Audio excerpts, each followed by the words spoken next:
सरकार की मंशा यह है कि अर्बन नक्सल के नाम पे लोगों को freedom of speech and expression को रोकना, दबाना।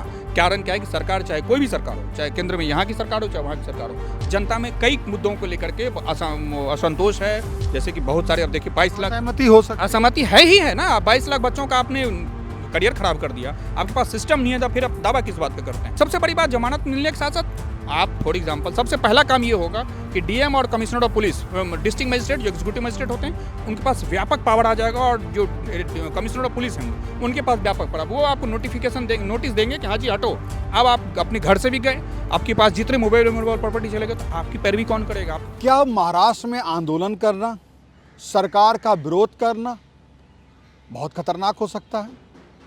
क्या संगठन पर रोक लग सकती है? क्या संपत्ति जब्त हो सकती है?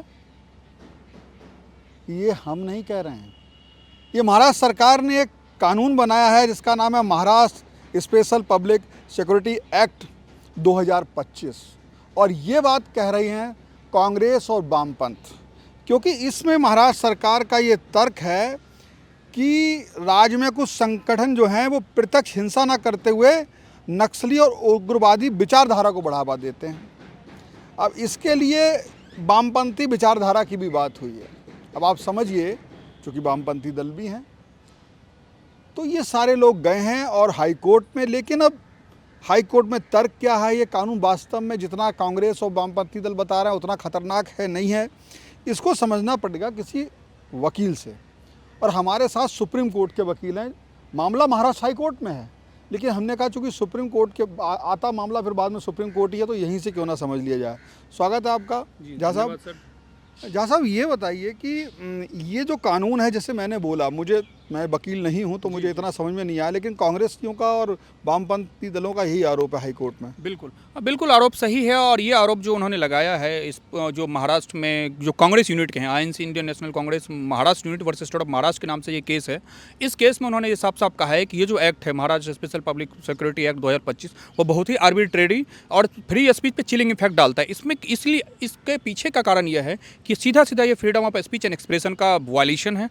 कोई भी व्यक्ति जो अगर कोई बात अपनी लेखनी के जरिए या कोई प्रेस मीडिया में रखता है, भले वो किसी तरीके से आतंकवादी संगठन से हो या ना हो, अगर ये सस्पिशन पुलिस कमिश्नर को हुआ या डिस्ट्रिक्ट मजिस्ट्रेट को हुआ कि किसी तरीके से इनका इफेक्ट जो है स्टेट के लिए अनलॉफुल है, डेंजर है, यहाँ सिर्फ सस्पिशन पे आपका जो व्यक्ति का या किसी संगठन का यहाँ पे बैन होना जरूरी नहीं है। ये सबसे बड़ा इस एक्ट का जो कमियाँ है वो यही है कि इस आपका बैन किसी बैन इंस्टीट्यूट, जैसे फॉर एग्जाम्पल भारत में PFI बैन, वहाँ के इंस्टीट्यूट आप लोग होते हैं संबंधित होते तो आप पे कार्रवाई हो सकती है। लेकिन इस एक्ट के अकॉर्डिंगली ये है कि कोई आपका अगर आपसे किसी भाषण से, आपके किसी राइटिंग से, किसी ब्लॉग से अगर स्टेट को मेरे सस्पिशन हुआ कि भाई ये आदमी पोटेंशियल थ्रेट है, तो आपको नोटिफाई करके, आपको नोटिफिकेशन दे करके आपका मूवेबल, इमूवेबल प्रॉपर्टी, जिस घर में आप रह रहे हैं उस घर को आपसे ले लिया जाएगा, छीन लिया जाएगा, और इसमें कोई due process of law follow नहीं होगा, without any hearing, without travel, और बिना रीजनेबल मतलब एडजुडिकेशन बाकायदा इसके एक्ट में लिखी हुई है। और इसलिए हाँ बिल्कुल, मैं वही देख रहा था कि इस एक्ट में जो उन्होंने डाली है, और ये एक्ट लागू करने जा रही है सरकार,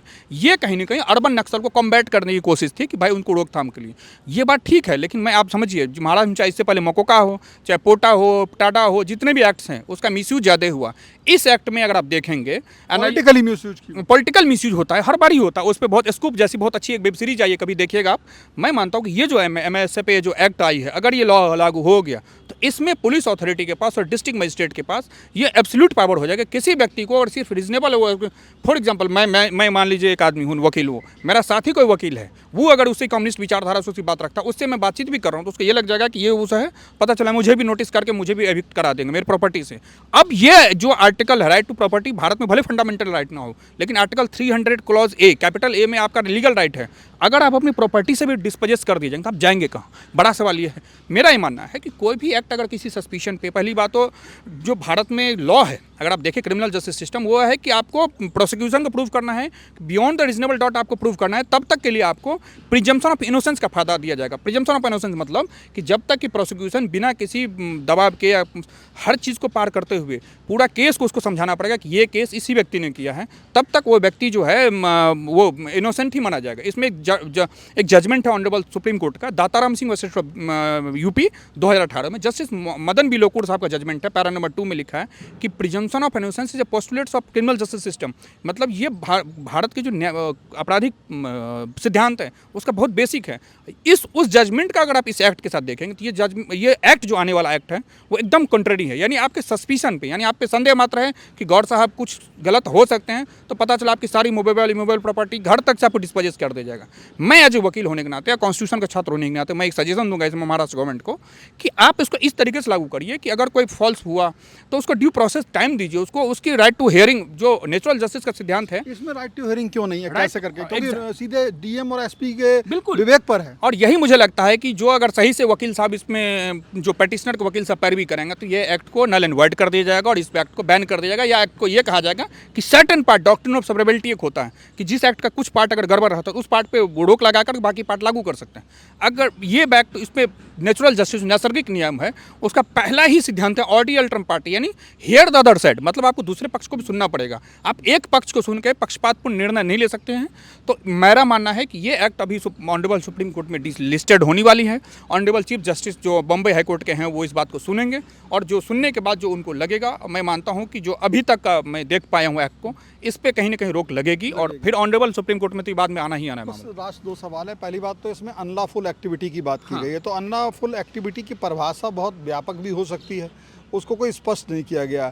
दूसरी बात, अभी ये एक्ट किस स्थिति में है? मतलब अभी जो पूरी तरीके से लागू हो गया है या क्या है, किसकी मंजूरी बाकी है? मंजूरी बाकी है क्योंकि राज्यपाल के पास है। और अनलॉफुल एक्ट बहुत सब्जेक्टिव है कि इसको किसी मतलब वो कोई स्पेशल परिभाषा नहीं दी गई है, संदेह मात्र सस्पिशन पे। अनलॉफुल एक्ट मतलब कोई भी एक्ट जो स्टेट के सिक्योरिटी के खिलाफ हो तो कुछ भी हो सकता है। अगर मैं इसे फॉर एग्जाम्पल मान लीजिए नीट के पेपर में अगर मैं धर्मेंद्र प्रधान के अगेंस्ट लिख दूँ कुछ भी कि भाई आज ये शिक्षा मंत्री आप फेल रहे हैं सिक्योरिटी प्रोवाइड कराने में बच्चों के पेपर का, ये भी अनलॉफुल वो कह सकते हैं। यही बड़ा सवाल इस एक्ट में है कि अनलॉफुल को उन्होंने प्रॉपर को डिसीजन वो ही नहीं दिया। मतलब वो एक्ट जो जिससे लॉ एंड ऑर्डर को खतरा हो वो एक्ट अनलॉफुल कह दिया गया। इसमें इतना विवेक सा डिसीजन है, मतलब जो डेफिनेशन है उस डेफिनेशन में तो कुछ भी आप शामिल कर लेंगे, कोई ऑब्जेक्टिव नहीं दिया गया और कोई स्पेसिफिक नहीं किया गया कि ये डीएम और सरकार की नियत पे है कि किसको चाहे तो आप डिस्पोजेस कर दो। और आप बात समझिए, कोई भी अपराधी, मैं फिर कहूँगा, कोई भी अपराधी अपने घर से भी बाहर हम उसको निकाल दिया जाए तो फिर जाएगा कहाँ? उसको फेयर ट्रायल कहाँ मिलेगा?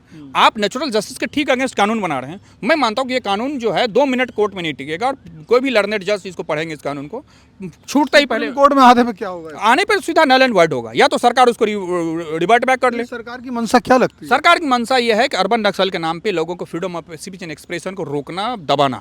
कारण क्या है कि सरकार, चाहे कोई भी सरकार हो, चाहे केंद्र में यहाँ की सरकार हो चाहे वहाँ की सरकार हो, जनता में कई मुद्दों को लेकर के असंतोष है। जैसे कि बहुत सारे, अब देखिए 22 लाख असहमति है ही है ना। 22 लाख बच्चों का आपने करियर खराब कर दिया, आपके पास सिस्टम नहीं है तो फिर आप दावा किस बात का करते हैं? तो वो कहीं ना कहीं जिसमें असहमति है, तो मैं मानता हूं कि सरकार इसको रोकने के लिए, चिलिंग इफेक्ट डालने के लिए freedom of speech and expression में, तो मुझे लगता है कि ये कानून की अगर दायरे से अगर आप मेरे अधिवक्ता होने के नाते पूछेंगे तो ये सरकार की ये बहुत गलत कदम है। ये मकोका की तरह, इसका टाटा की तरह इसका मिसयूज होगा और फिर बाद में कोई सुप्रीम कोर्ट करतार सिंह में जैसे टाटा को नल एंड वॉइड किया था, ऐसे सुप्रीम कोर्ट कर सकता है। तो मैं मानता हूँ कि ये जो जजमेंट है, ये जो और मतलब नोटिफिकेशन आने वाली, जमानत नहीं मिलेगी। हाँ बिल्कुल, जमानत भी नहीं मिली। सबसे बड़ी बात, जमानत मिलने के साथ साथ आप फॉर एग्जांपल सबसे पहला काम ये होगा कि डीएम और commissioner of police, district magistrate जो एग्जीक्यूटिव मजिस्ट्रेट होते हैं, उनके पास व्यापक पावर आ जाएगा और जो कमिश्नर ऑफ पुलिस होंगे उनके पास व्यापक पावर, वो आपको नोटिफिकेशन देंगे, नोटिस देंगे कि हाँ जी हटो।